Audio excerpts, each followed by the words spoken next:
When we were young, we read more often because we had to. It was the only way for us to get knowledge and to be enlightened. Read to your heart's delight and be enlightened. Let's just read. It's a podcast by Andy's Personal Development. Stay tuned for more reading and enlightenment.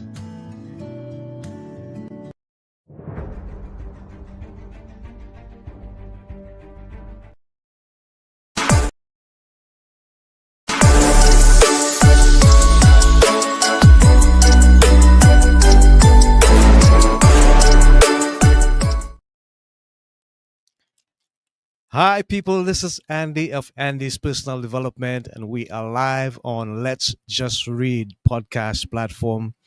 We welcome you.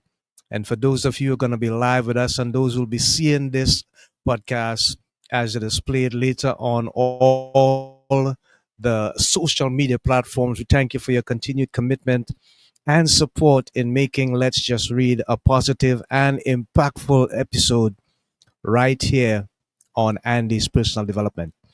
Today, our episode is entitled Author Actions to Succeed in Publishing with Terry Whalin. And he is in the house. So let me just tell you about our guest as we wait for him to come on. He's an editor and author of more than 60 books and has written for more than 50 magazines. And several of his books have sold over 100,000 copies. Yes, indeed. He has been in the book publishing business for decades and has worked with hundreds of authors. Many of these authors have unrealistic expectations about what will happen when their book is published. Much of the publishing process, he says, is outside anything that an author can control. And therefore, he wrote 10 publishing myths to give authors realistic expectations and encouragement to take practical action steps to make their book a success. So that's a little bit about our guest. And now let's welcome him live on Let's Just Read. The gen-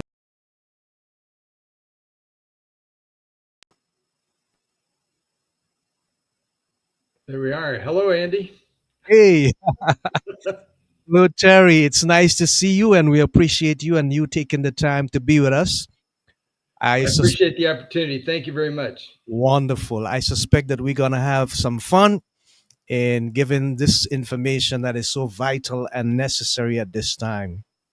So, I looked at the questionnaire and I like the first one. It says, you had a wake up moment as an author.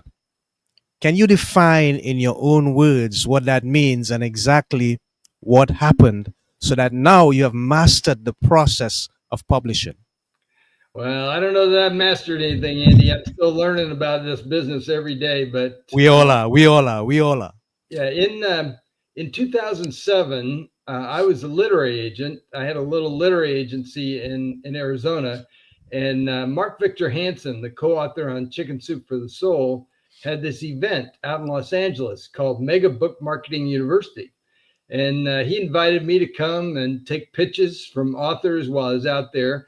But so I went and I sat there with 400 people listening to all the different speakers.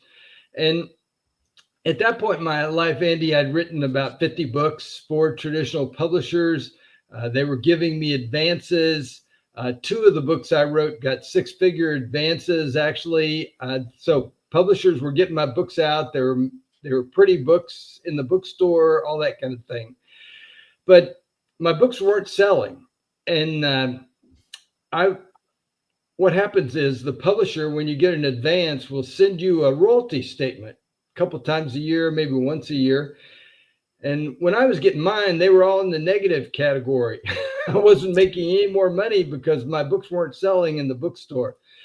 And it was almost like during that event, as I listened to people, that I kind of woke up. I understood what my problem was. One of the speakers at that event was Jack Canfield, the other co-author on Chicken Soup for the Soul. And Jack has written this book called The Success Principles. And it's really about how to succeed with whatever it is that you're trying to do. The very first success principle says that I will take 100% responsibility for my own success. Well, none of us want to take 100% responsibility. We want somebody else to do it. We want our publisher, our publicist, the marketing person, somebody other than us to do what needs to be done. And I Right. realized how little I was doing myself to promote my Mm-hmm. own books. I mean, I had a terrywhalen.com website, but I wasn't doing anything else. I mean, and there was a lot that I could be doing. So there in 2007, I decided to change and do my part, whatever that is, to actually get my books out there into the market and tell people about them. So I started a blog. My blog has over 1,700 entries in it now. About a year ago, I found an article that said that I was one of the top 27 content producers out there, along with Seth Godin and Ryan Holiday and Jeff Goins. People like that were on this list, and they had my name on this list. And it's because I blog every week, just once a week is what I do Yeah. about Yeah. publishing, and people read that. And Yeah. so that's just one of the things that I started doing to make a difference and help get my book out there into the market so people would know about it. Right. Wonderful. Thank you for sharing, Terry. We appreciate that, and we appreciate you opening up about your personal story and the people you met that made a difference in your life. So, as an editor, now that you've had the experience, and as you say rightfully, you are continuing to learn every day and get better at what you're currently doing, what is one of the biggest challenges that authors have with regards to expectations that their books are actually going to sell? Yeah, one of the challenges they have is to just understand how much of the publishing process is outside of anything they can do anything about. But they have to do their part, whatever that is. And many authors have unrealistic expectations. They think that their book's going to make a lot of money. That's one of the big ones that people have. And there's a lot of things that go into that as to whether the book's actually going to sell, whether is it going to get inside the bookstores? Is it going to be on somewhere other than just Amazon? I mean, Amazon's a big customer of Morgan James, but they're only 24% of our overall business. Okay.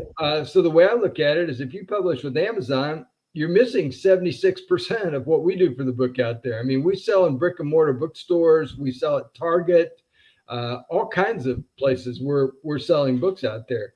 So that's just a simple thing, but one of the one of the keys is having your book everywhere and getting the right distribution. So it's more than just on Amazon at the end of the day. As a matter of fact, we Right. try to teach our authors not to use that word Amazon. They don't Okay. understand that retailers don't like Amazon. They believe Okay. Amazon has destroyed their business over the years. So Yeah. so Yeah. having an Amazon bestseller doesn't help you, you know? I mean, now if it's a bestseller, that's good. And if you have 5-star reviews, that's good.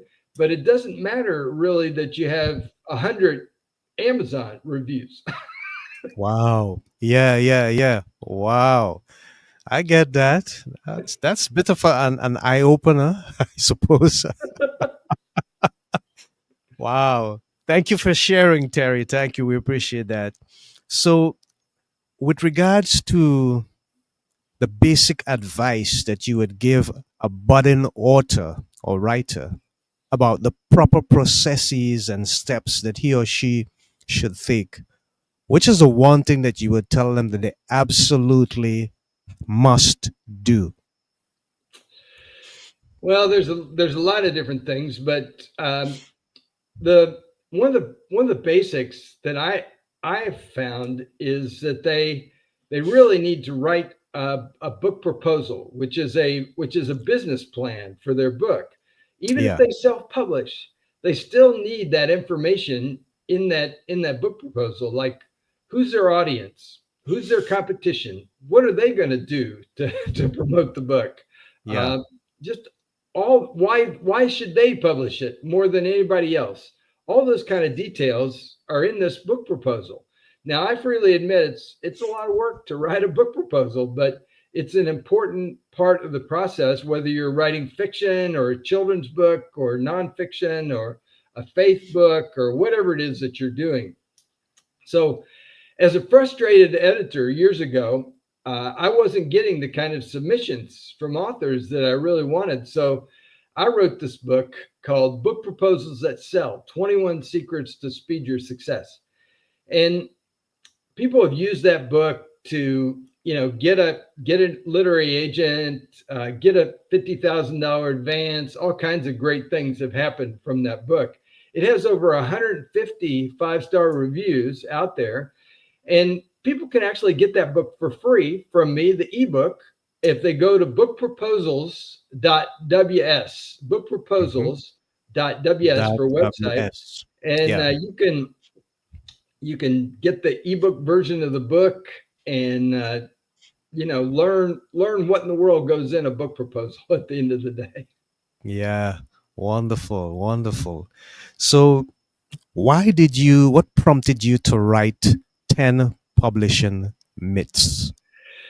Yeah, I wrote that book because I talk to authors all the time. At Morgan James, we receive over 5,000 submissions a year, and we only do about 180, 200 books a year. So there's a real sifting process to try to Yeah. figure out Yeah. which authors we publish and which ones Yeah. we don't. Yeah. And what I found is a lot of these authors don't give me what I need to make a decision, and um, they don't really know how to position themselves in the market for success. And so I wrote this book to try to help them see the practical things that they can actually do. For example, Andy, some people come to me and they say, my audience is over on Facebook. And so I've built my stuff on Facebook. And I'm like, well, that's great, but do you control Facebook? I mean, could you do something innocent and violate their terms and get kicked off of there tomorrow? What Yeah. would that do for all the work that you've done on Facebook? Yeah. So authors need to be thinking about that, and or it's LinkedIn or whatever it is, YouTube. In other words, build your material on something that you can control, your own blog, your own website, your own email list, something that you can actually take control of and do, and nobody can kick you off of that. I mean, it's that simple. Just people don't think about it. They say, oh, LinkedIn's got millions of people, I should build it over there. Well, you can build it over there as a part of what you do, but just don't make that your total thing that you're doing at the end of the day. Yeah. Fantastic. Appreciate that. Thank you for sharing, Terry. So, in terms of the exact combination of the book, what is the MBA in each chapter of your book? And that is Myth Buster Action. Yeah, that's the practical application that Uh every huh. author can do. Even if you self-publish, you can Right. do that mythbuster action to take steps. Like for example, some people say, well, I'm only going to write a book. I mean, a book is all I want to write.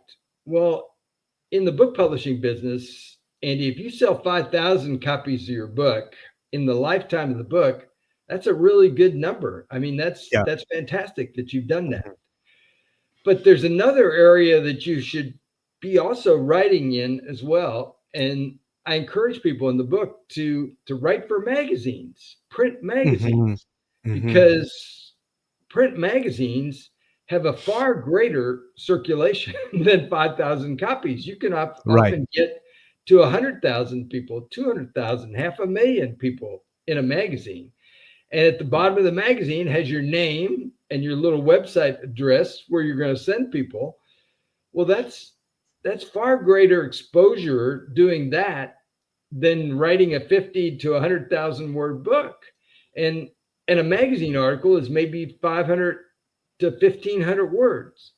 Now, when you write a magazine article, you learn a lot doing that. That's part of the reason I've written for so many magazines over the years, because you learn how to write for a specific audience. You learn how to have a good headline, how to have a beginning, middle, end, how to have a takeaway, a point for the reader, so that the reader walks away and goes, "Oh, that's why I read this." I mean, you've got to just put that kind of stuff together, and it's easier to practice that kind of stuff on a shorter piece than a book at the end of the day. Yeah.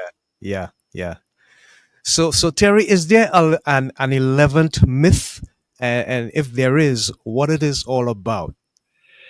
Yeah, there is an 11th myth. Alice Kreider, who was an acquisitions editor at David C. Cook, when she sent me back her endorsement for the book, she said, "Terry, you're missing the 11th myth." I'm like, "Okay, Alice, what's the 11th myth?" She says, "Well, the 11th myth should be that if I send my book to Oprah, she'll book me on her show." Right. And I'm like, "Oh, yeah, that's a pretty good myth there, Alice." And so what I did, I wrote a chapter just exactly so, and we designed it so it looks just like the rest of the book on the Hmm. 11th myth. And I give that away to people. So if you go to terrylinks.com forward Hmm. slash 11th myth, 11th myth, Yeah. that'll take you to where you can get that for free. Wow. Okay. Quite interesting. Quite interesting indeed. Are there any other publications on the horizon for you with regards to the process of publishing? Oh, there's all kinds of stuff on the horizon. horizon. I'm working with authors all the time on their book contracts, and we're getting books out and all kinds of things.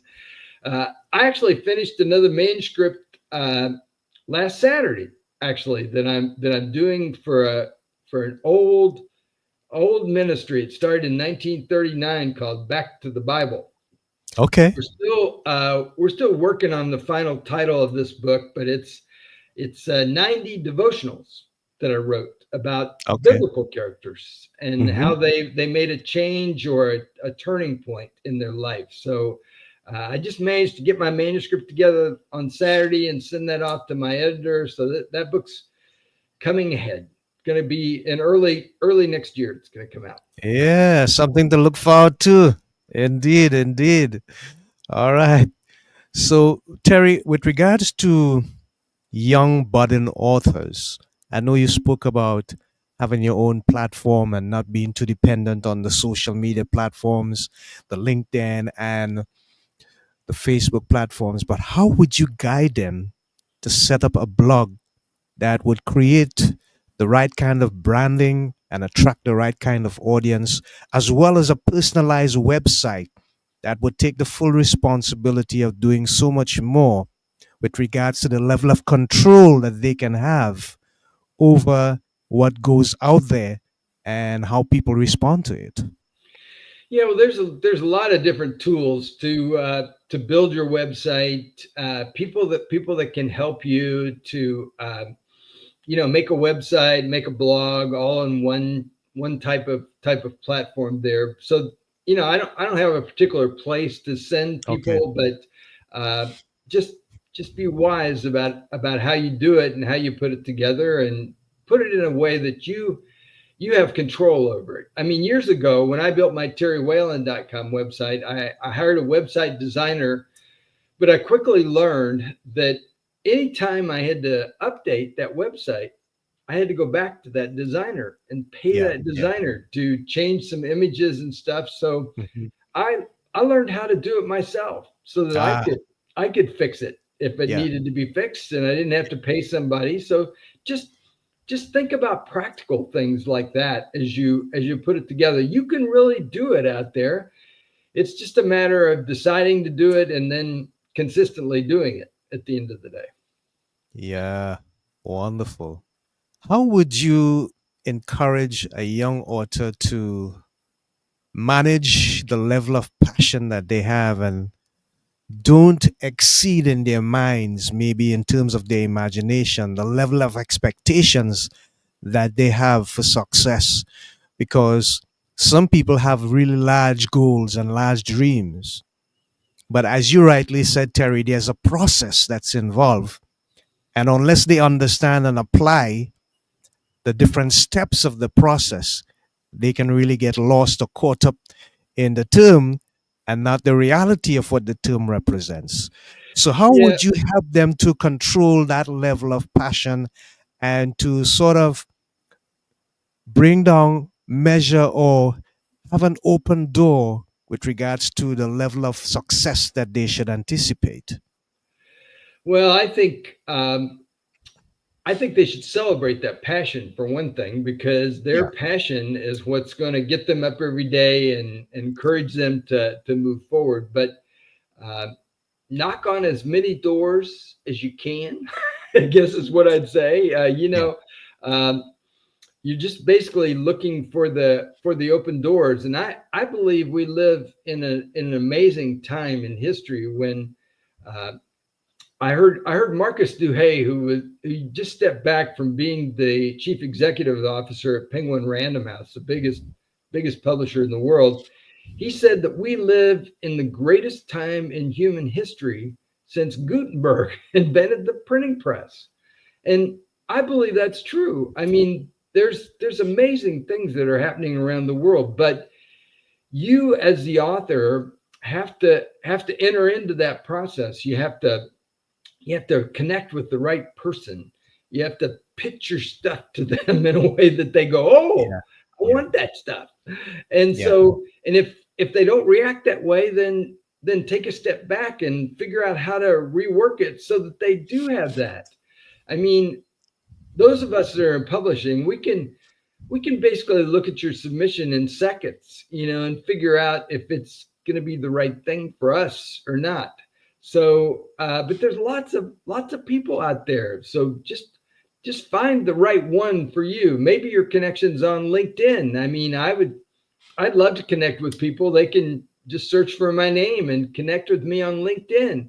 I'd love to help and encourage people out there. That's why I have my personal email address in my X profile out there, and because I want people to reach out to me and to help them in any way that I can. yeah. Wonderful. So I'm just going to share something with us, and you can give your feedback It's when time to it's think over. out of the bowl. Are you tired of collecting rejection slips? Do you know about the catch-22 of publishing? Come on, this is your dream. Make it happen. You can thanks to the incredible insider information unlocked and laid out in easy, doable steps by publishing expert Terry Whalin in his new blockbuster book, Jumpstart Your Publishing Dreams. Terry takes you into the trenches of this competitive marketplace and walks you through the 3 elements you need to get published. First, you need the insider knowledge about how book editors, magazine editors, and literary agents work. You need guidance from someone who has been in your place and can tell you how to succeed. Terry Whalin is that mentor. He's done all the things he's telling you to do. Second, you need the writing skills to provide what they need to seriously consider your work. Terry Whalin takes you step by step through the process of creating writing that will get you noticed. Finally, you need to bring strong storytelling skills to your writing. In the pages of this dynamic book, Terry Whalin teaches you the techniques to tell good stories. If you are serious about your writing career, you need guidance from someone who has been in your place and can tell you how to succeed. You need Jumpstart Your Publishing Dreams. For each chapter in the book, I give a few prodding questions that someone could take and say, okay, I'm going to answer these questions for myself in my own writing life and figure out how to move ahead in the publishing world and really accomplish the dreams that I have for my own writing life. Terry wants you to succeed. One more day without Terry's book is another day your dreams don't come true. Jumpstart your publishing dreams today at jumpstartdreams.com.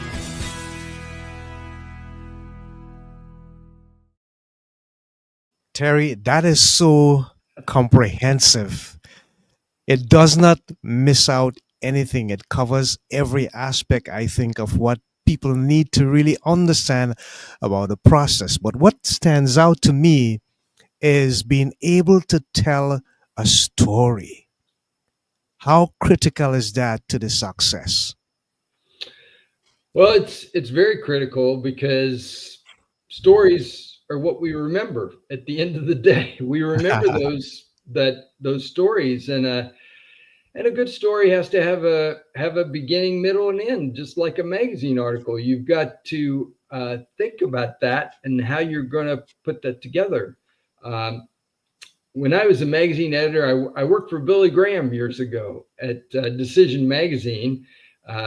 Back when the office was in Minneapolis, we were doing 1.8 million copies of the magazine every month. And Andy, I was looking for stories. I was looking for people that really understood how to tell a story that captured our attention, and then we'd put it in the magazine, let people read it. So there's editors looking for those personal experience stories. All of us have personal experiences that we could write up and put in a magazine article. That's one of the best kind of magazine articles that anybody can write. Yeah, I love that. Wonderful. What is your favorite style of writing, Terry? Your favorite genre of writing? Oh, I don't know that I have a favorite. Ah, I've done all kinds of things, anything from children's books to devotionals to co-authored books with other people. There's just a lot of stories out there that Andy, that I feel need to be told, and I'm happy to help in that process in any way that I can. yeah. And who would you consider as probably your favorite author or your mentoring author in terms of your style? You may have copied somewhere along the way, or they may have inspired you in terms of how you decided to write. Oh, that's kind of a hard question. I've actually had the opportunity to interview more than 150 best-selling authors over the years. So I've sat with these people and talked to them about how they practice their craft. Jerry B. Jenkins is a long-term friend of mine. He's been on the New York Times list over 21 times. I think he's writing over 200 books now that he's written.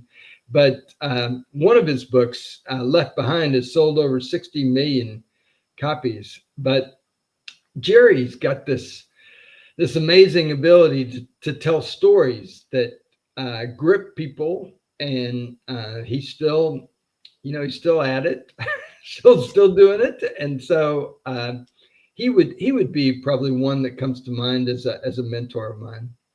Yeah. Thank you for sharing, Terry. We appreciate that. What's the difference between writing for publication, writing for magazine, or script writing, let's say for a television production or movie?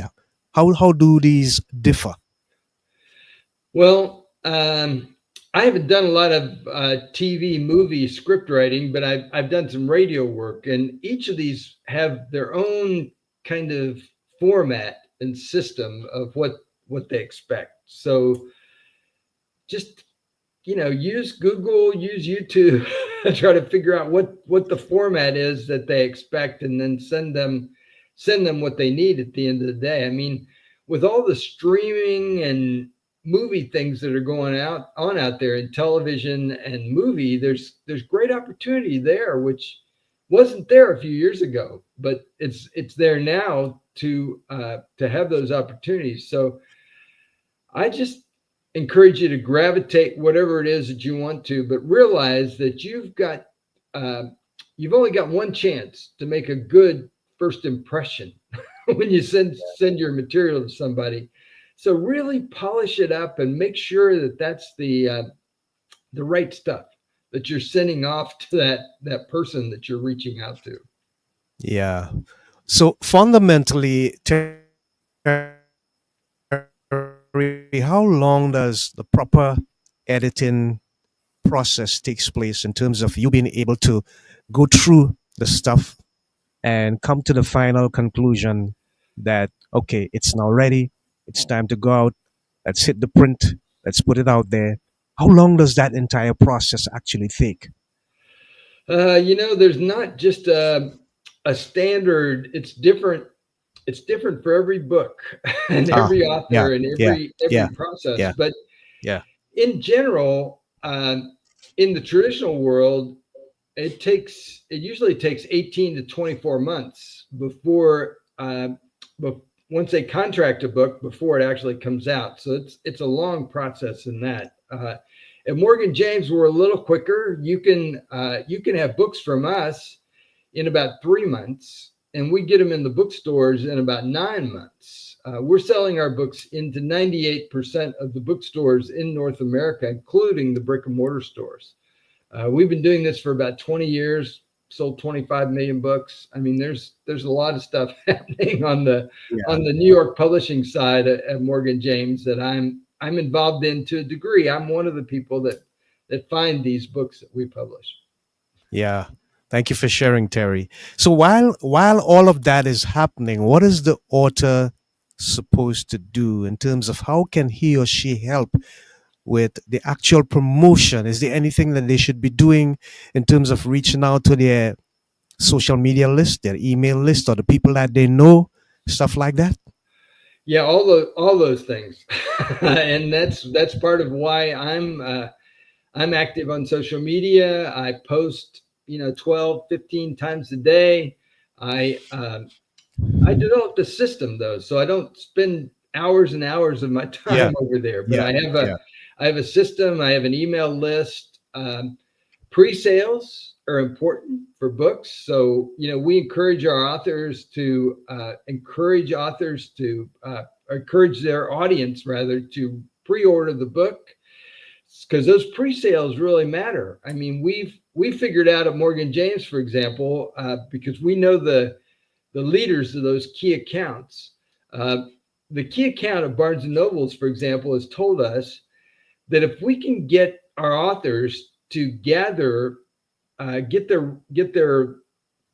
connections to pre-order 300 copies of their book, then that's the tipping point number. And all of a sudden, the national rep goes, "Oh, I should carry that book in every bookstore in the country."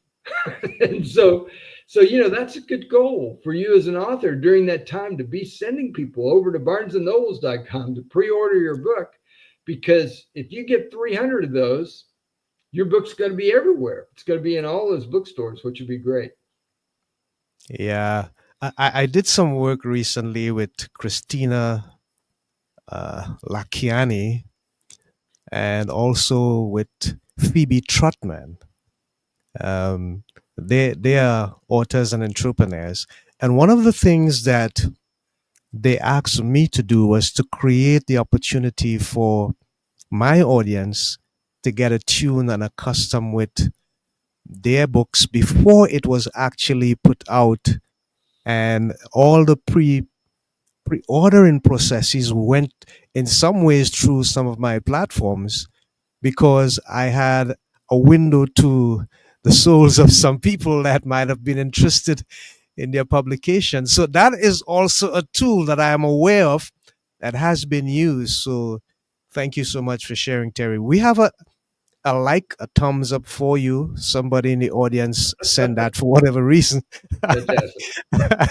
So we just have about 1 minute to go, and I would ask you to say some parting words, words of wisdom, words of experience, knowledge, advice in your genre, in your core competencies that would help people to remember some of the wonderful stuff that you have already shared with regards to publishing. Yeah, thank you, Andy. I really want people to get a copy of this 10 Publishing Myths book. And one of the ways they can do that is if they go to publishingoffer.com. That'll take you to a website where they can get this book for only $10. And that includes the shipping along with over $200 of free bonuses at publishingoffer.com. But my encouraging word, I guess, Andy, at the end of the day, to tell authors, we get rejected a lot as an author. I mean, we hear the word no all the time when Yeah, we pitch it out there. yeah, yeah, But I've been in some of the top literary agencies and editors in New York City. And when I meet with these people, what they're asking me is, okay, Terry, where's the next bestseller?